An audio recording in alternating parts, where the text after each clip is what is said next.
Здравейте, казвам се Мартин Пунчев и съм дизайнер на персонажи за играчки и игри. Дизайнът като продукт за една играчка крие много проблеми за разрешаване. След хубавата идея, след добрата скица, идват много нови артистични, но и технически ограничения. Част от тези технически предизвикателства включват в себе си спазването на допустими минимални размери.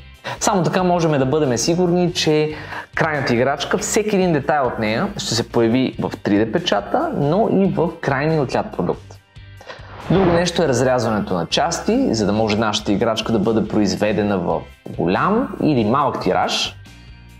И друго нещо може да бъде намирането на балансирана поза.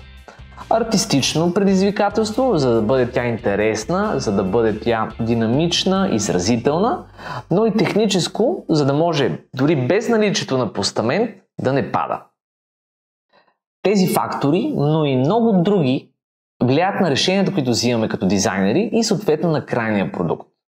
Да имаме контекста, да познаваме и по-инженерната част зад създаването на такъв продукт, може да ни направи само единствено по-добри дизайнери.